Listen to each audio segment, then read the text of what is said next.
എന്തായാലും കോഴിക്കോട്ട് നിന്നൊക്കെ ഒരു പട വന്നിട്ടുണ്ട് പിടിച്ചെടുക്കാൻ. ഒപ്പം പാലക്കാട്ട് നിന്നും തിരുവനന്തപുരത്തു നിന്നും ഒക്കെ നല്ല കുട്ടികളോട് എത്തിയിട്ടുണ്ട്. Tight competition. അന്നാലുണ്ടല്ലോ ഈ ടൈറ്റ് കോമ്പറ്റീഷന് പ്രേക്ഷകരിലേക്ക് എത്തിക്കുന്നത് നമ്മൾ നല്ല ടൈറ്റ് കോമ്പറ്റീഷൻ. നമ്മളും ടൈറ്റ് കോമ്പറ്റീഷൻ തന്നെയാണെന്ന് ഇറക്കിയിരിക്കുന്ന ആരെയാണ് നമ്മള് നല്ല ഗടികളെ നമ്മൾ ഇറക്കിയിട്ടുണ്ടെന്ന് വെച്ചാൽ ഇതിന്റെ ചാരുതയും ഭംഗിയും ഒട്ടും അതിന്റെ ആവേശം കുറയാതെ പ്രേക്ഷകരിലേക്ക് എത്തിക്കാൻ ഞങ്ങളും ഞങ്ങൾ ഇറക്കിയിരിക്കുന്ന ആളുകളെ കൂടി ഒന്ന് പ്രേക്ഷകർക്കായിട്ടൊന്ന് പരിചയപ്പെടുത്താം. എല്ലാവരും വരൂ, നമുക്ക് എല്ലാവരും ഒന്ന് പരിചയപ്പെടുത്തേണ്ടതുണ്ട്. അപ്പൊ നമ്മുടെ ആരൊക്കെയാണ് പോണെന്ന് കാണാം. നമ്മുടെ ഗടികള്.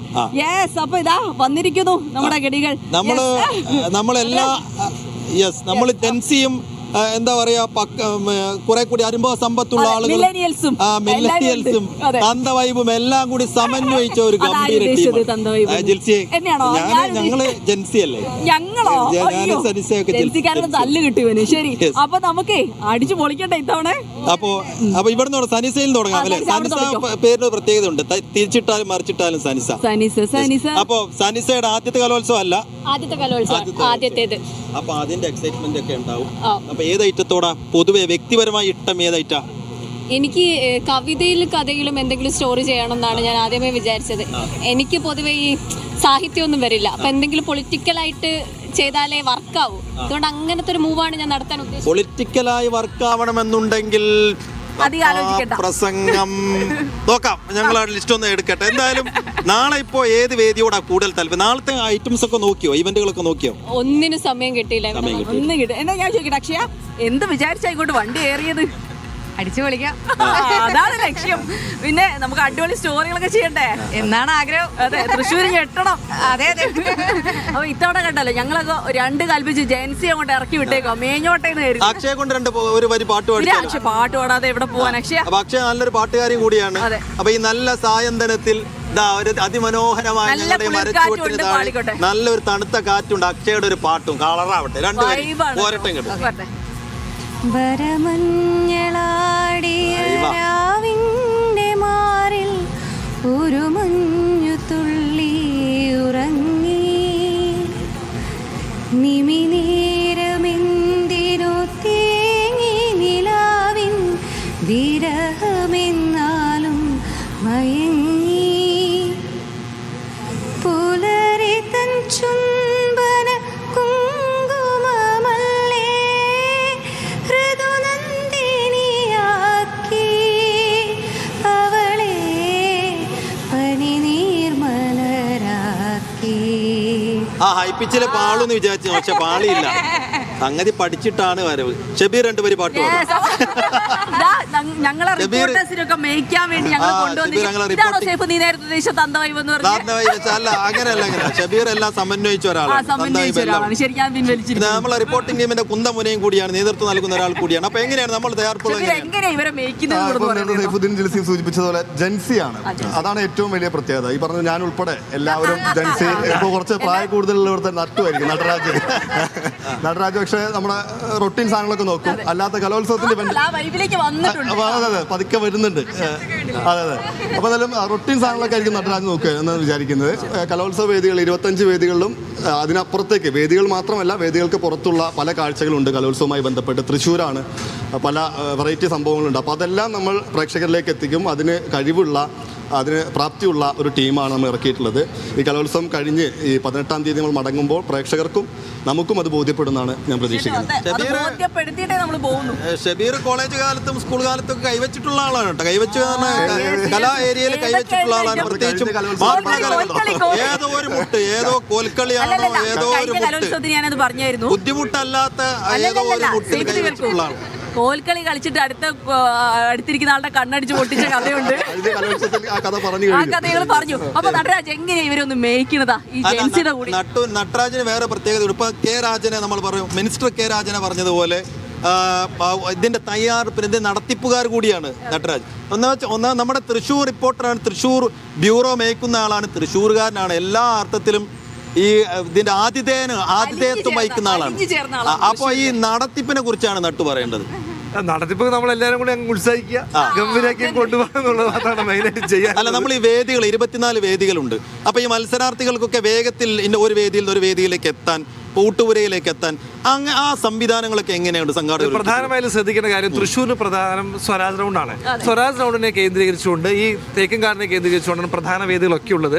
തേക്കിൻകാടിൽ തന്നെ പ്രധാനപ്പെട്ട 3 വലിയ സ്റ്റേജുകളുണ്ട്.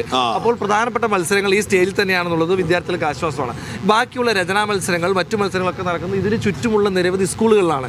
നമുക്ക് പുറകിൽ CMS സ്കൂളുണ്ട്, തൊട്ടുപുറത്ത് സേക്രഡ് ഹാർട്ട് ഉണ്ട്, സെന്റ് ജോസഫ്സ് ഉണ്ട്, സെന്റ് ജോസഫ് കോളേജ് ഉണ്ട്. എല്ലാം ഈ ഒരു വൃത്തത്തിനുള്ളിൽ ഉണ്ട് എന്നുള്ളതാണ് തൃശ്ശൂർ റൗണ്ടിന്റെ ഒരു പ്രത്യേകത. ചുറ്റിയാൽ മതി, തൊട്ടങ്ങോട്ട് മാറിയ സാഹിത്യ അക്കാദമി ഉണ്ട്, ടൗൺ ഹാൾ ഉണ്ട്. അതും ഈ റൗണ്ടിനോട് ചേർന്ന് കിടക്കുകയാണ്. അങ്ങനെ എല്ലാ വേദികളും ചേർന്നാണ് കിടക്കുന്നത്. വലിയ ബുദ്ധിമുട്ടൊന്നുമില്ല. ഇതങ്ങ് കളറായിട്ട് അങ്ങ് മുന്നോട്ട് പോകും. എന്ന് വെച്ചാൽ ഒന്ന് ചുറ്റിത്തിരിഞ്ഞാൽ എല്ലാ വേദികളിലും എത്താം. നമ്മൾ സാധാരണ കുറച്ച് കാര്യങ്ങളൊക്കെ പറയാനുണ്ട്. നജ്മ ഇന്ന് രാവിലെ തന്നെ ലൈവ് ഒക്കെ കൊടുത്ത് അങ്ങനെ കളറാക്കാൻ ഇരിക്കുകയാണ്. നജ്മ ശബ്ദം പോയതാണ്, സ്റ്റിക്കറിൽ ബ്രേക്കിംഗിലിടാം. നജ്മയുടെ ശബ്ദം തിരിച്ചു വന്നു. അപ്പൊ നജ്മ ഇവിടെ വരുമ്പോ ആദ്യ കലോത്സവമാണ്, അടിച്ചു പൊളിക്കണം, കളറാക്കണം, അതൊക്കെ ഉണ്ട്. അതിനപ്പുറത്തേക്ക് നമുക്ക് ഈ പ്രൊഫഷണലി ചെയ്യാൻ പറ്റുന്ന കാര്യങ്ങൾ എന്താണെന്ന് ആലോചിച്ചോ? പിന്നെന്താ, ആലോചിച്ചു. എന്റെ ആദ്യ കലോത്സവം എന്നുള്ളത് മാത്രമല്ല എന്റെ നാട്ടിലും കൂടിയാണ്. മറ്റൊന്ന് ഞങ്ങളെ സൽക്കരിക്കേണ്ട കലാ കേരളത്തെ മാത്രമല്ല നമ്മളെയൊക്കെ സൽക്കരിക്കേണ്ട ആളാണ്. അതെ, നട്ടും നജ്മയും കൂടെ സൽക്കരിക്കും. കൃത്യമായ പ്ലാനിങ് ഉണ്ട്. പിന്നെ പ്രൊഫഷണലായിട്ടും ചെയ്യാൻ വേണ്ടിയിട്ടുള്ള കാര്യങ്ങൾ ആലോചിച്ചിട്ടുണ്ടായിരുന്നു. അപ്പൊ ഏത് ഐറ്റത്തോടാ നജ്മയുടെ താല്പര്യം? ഇപ്പോ നാളെ മുതൽ വേദികൾ ഉണരാൻ പോകുന്നു, അപ്പൊ ഇന്ന ഐറ്റം ചെയ്യണം, അതിൽ നല്ല സ്റ്റോറി ചെയ്യണം എന്നൊക്കെ ഇപ്പോഴേ കണക്ക് കൂട്ടി വെച്ച ഒരു ഐറ്റം ഏതാ? അങ്ങനെ ഇന്ന ഐറ്റം ആലോചിച്ചിട്ടില്ല. പക്ഷെ ഒപ്പനയിൽ എന്തെങ്കിലും ചെയ്യണം, ഒപ്പന എന്തെങ്കിലുമൊക്കെ ചെയ്യണം എന്നുള്ളൊരു ആലോചന ഉണ്ട്. അപ്പൊ ഒപ്പന വേദികളിൽ നമുക്ക് നജ്മയെ കാണാം. കലോത്സവത്തിൽ സ്ഥിരമായിട്ട് പോകുന്നത് ഇപ്പൊ മാറിയല്ലോ, ഇപ്പൊ ജെൻസി അല്ലല്ലോ, കുറച്ചും കൂടെ മുതിർന്ന ആളായതുകൊണ്ട്. പക്ഷെ ജെൻസിലേക്ക് നുഴഞ്ഞു കയറാൻ ശ്രമിക്കുന്ന ഒരാളാണ്. അല്ല, ഇനി തല നിരച്ചവര് മാറി നിന്ന് അങ്ങനെയല്ലേ യുവതയെ. ഷോ കഴിഞ്ഞിട്ട് സംസാരിക്കാം നമുക്ക്. അപ്പൊ എന്തായാലും നാളെ അരങ്ങുണരാൻ പോകുന്നു. ഞാൻ പറഞ്ഞ ഷബീറെ, നാളെ 24 വേദികളും ഉണരാൻ പോകുമ്പോ ഏറ്റവും കൂടുതൽ നാളെ ആള് കൂടാൻ പോകുന്ന വേദി ഏതായിരിക്കും? ഷബീറിന്റെ ഒരു കണക്കൂട്ടൽ. പ്രധാന വേദി ഒരു സംശയമില്ല. പ്രധാന വേദി നാളെ മോഹിനിയാട്ട മത്സരം, സംഘനൃത്ത മത്സരം, അതെ, കളർഫുൾ ആയിട്ട് ഇനങ്ങളൊക്കെ ആദ്യം തന്നെയാണ്. അപ്പൊ ഇടിച്ചു തുടക്ക ദിവസം മുതൽ തന്നെ ഉണ്ടല്ലേ? നമ്മൾ പ്രേക്ഷകരെ ശ്രദ്ധിച്ചാണ്, വേദി എന്ന് വെച്ചാൽ അടിപൊളിയാ, കളർഫുള്ളാ. അതിന്റെ പടങ്ങളൊക്കെ കണ്ടില്ലേ, നല്ല വേദി. അപ്പൊ കാണുമ്പോൾ തന്നെ ആളുകളൊന്നും അട്രാക്ട് ചെയ്യും. അതെ, അല്ല, നേരത്തെ നമ്മൾ 2 മിനിസ്റ്റർമാരോട് ചോദിച്ച പോലെ LDF സർക്കാരിന്റെ അവസാനത്തെ കലോത്സവമാണല്ലോ. രാജ മിനിസ്റ്റർ പറഞ്ഞു ഞങ്ങൾ തന്നെ ഇത് നടത്താൻ പോകുന്ന അടുത്ത 5 കൊല്ലം എന്ന് പറഞ്ഞു. എങ്കിൽ കൂടി ഈ 2ാം പിണറായി സർക്കാരിന്റെ അവസാനത്തെ കലോത്സവം. അപ്പൊ അത് പരമാവധി കളറാക്കാൻ എന്തെല്ലാം ശ്രമങ്ങൾ നടന്നിട്ടുണ്ട് ഇവിടെ? അല്ല, നട്ടു പറയട്ടെ, എന്തെല്ലാം ശ്രമങ്ങൾ നടന്നിട്ടുണ്ട്? അല്ല, ഇവിടെ എല്ലാ അർത്ഥത്തിലും മന്ത്രിമാരുടെ നേതൃത്വത്തിൽ വലിയ രീതിയിൽ ക്രമീകരണമാണ്. ആർ ബിന്ദു ടീച്ചർ ഉന്നത വിദ്യാഭ്യാസ മന്ത്രി, 3 മന്ത്രിമാർ മുന്നിൽ നിന്ന് നയിച്ചു. മന്ത്രി കെ രാജൻ ഉണ്ടായിരുന്നു, മുൻ MLA മുൻ മന്ത്രി കൂടിയായ AC മോദി ഉൾപ്പെടെയുള്ളവരാണ് ഈ സംഘാടക സമിതി നയിച്ചിരുന്നത്. നമ്മുടെ MP ഇങ്ങോട്ട് എങ്ങാണ്ട് വരാറുണ്ടോ? അല്ല, MP പലപ്പോഴായിട്ട് മണ്ഡലത്തിൽ കലോത്സവം പിന്നെ ഏരിയ കൂടിയാണല്ലോ. ചടങ്ങിൽ മുഖ്യാതിഥി തൃശ്ശൂർ MP കൂടിയായ കേന്ദ്രമന്ത്രി സുരേഷ് ഗോപിയാണ്. അപ്പൊ വലിയൊരു ശ്രമം സർക്കാരിന്റെ ഭാഗത്തുണ്ടായിട്ടുണ്ട്. മാക്സിമം പ്രശ്നങ്ങളില്ലാതെ നന്നായി. കഴിഞ്ഞ പൂരത്തിന് പോലീസിന്റെ റെസ്ട്രിക്ഷൻസ് ഒക്കെ പലപ്പോഴും ചർച്ചയായല്ലോ. കഴിഞ്ഞ പൂരത്തിന് മുമ്പ് ഇത്തവണ വളരെ സൗഹൃദപരമായിട്ടാണ് ഒരു പോലീസ് മീഡിയയോടും ബാക്കിയുള്ളവരോടൊക്കെ ഇടപെടാൻ ശ്രമിക്കുന്നു എന്നുള്ളതൊക്കെ ശ്രദ്ധിച്ച് കാണേണ്ട ഒരു കാര്യമാണ്. ഞാൻ ശ്രദ്ധിച്ചൊരു കാര്യം ഇപ്പം ആ റിലീസിൽ വായിച്ചതാണ്. അതായത് പ്ലാസ്റ്റിക് രഹിതമാക്കാൻ എന്തോ ഒരു സംവിധാനം, ഒരു 10 രൂപ, അതൊന്നും പ്ലാസ്റ്റിക് കൊണ്ടുവരുന്നവർക്ക് അവരൊരു സ്റ്റിക്കർ കൊടുത്ത് 10 രൂപയ്ക്ക് ആ സാധനം വാങ്ങിക്കും, ഒരു സ്റ്റിക്കർ കൊടുക്കും. ആ സ്റ്റിക്കർ കൊണ്ട് അവർക്ക് ഇവിടെ ഇതാവാം. തിരിച്ചു പോകുമ്പോൾ ആ സ്റ്റിക്കർ കൊടുത്ത 10 രൂപയും കളക്ട് തിരിച്ചു പോവാം എന്നുള്ളതാണ് സെറ്റപ്പ്. അതെ, അതായത് പ്ലാസ്റ്റിക് വിരുദ്ധമായി ഈ ഒരു സ്ഥലം കാത്തുസൂക്ഷിക്കുക എന്നതിന്റെ ഭാഗമായിട്ട്. അതുപോലെ തന്നെ വെള്ള വിതരണത്തിന് ചില കൂജകളൊക്കെ എത്തിച്ചത് മെയിൻ സ്റ്റേജിന് സമീപത്ത് കണ്ടാൽ വളരെ മൺകലം കൊണ്ടുണ്ടാക്കിയ കൂജകളാണ്. അതൊക്കെ തന്നെ നല്ല രീതിയിൽ വെള്ളം കൊടുക്കാനുള്ളതിനെ പ്രോത്സാഹിപ്പിക്കുന്ന ഒരു ഇത് കൂടിയാണ്. അങ്ങനത്തെ ഒരുപാട് എക്കോ ഫ്രണ്ട്ലി കാഴ്ചകൾ വരും ദിവസങ്ങളിൽ നമുക്ക്. പരിസ്ഥിതി ഹരിത സൗഹൃദ കലോത്സവം എന്നാണ് ഇത്തവണത്തെ മുദ്രാവാക്യം. അതൊക്കെ അങ്ങനെ തന്നെ നടപ്പാക്കിയ ഒരു ചരിത്രം മുൻപൊക്കെ ഉണ്ട്. അപ്പൊ സേഫ്, നമ്മുടെ സമയം എങ്ങനെ അവസാനിപ്പിക്കാനുള്ള സമയമായി എന്ന മുന്നറിയിപ്പ് അവിടുന്ന് കിട്ടുന്നുണ്ട്. ഒരേ ഒരു രാവിന്റെ അകലം മാത്രം അല്ലേ? ഈ രാവ് ഇരുട്ടി വെളുക്കുമ്പോൾ നിങ്ങൾ കാണാൻ പോകുന്നത് കണ്ണഞ്ചിപ്പിക്കുന്ന, ഇന്ന് സതീശൻ പറഞ്ഞ പോലെ കുറെ വിസ്മയങ്ങൾ കാണാൻ പോകുന്നത് നാളെ രാവിലെ അല്ലേ? ആ വിസ്മയ കാഴ്ചകളിലേക്കാണ് നാളെ രാവിലെ നമ്മുടെ പ്രിയപ്പെട്ട പ്രേക്ഷകർ മിഴി തുറക്കുന്നത്. ആ കാഴ്ചകൾക്കായാണ് ഞങ്ങൾ ഇവിടെ കാത്തിരിക്കുന്നത്. അപ്പൊ സ്വാഭാവികമായിട്ട് ഈ കാഴ്ചകളൊക്കെ അത്ര തന്നെ മിഴിവോടെ നിങ്ങളിലേക്ക് എത്തിക്കുകയും ചെയ്യും. കലക്കൻ ഗലാട്ട നാളെ രാവിലെ മുതൽ നിങ്ങളിലേക്ക് ഇങ്ങനെ എത്തിക്കൊണ്ടിരിക്കും. രാവിലെ, ഉച്ചയ്ക്ക്, വൈകുന്നേരം എല്ലാ സമയവും. അപ്പൊ നാളെ കാണാം. Bye bye. നാളെ പാക്കലാം.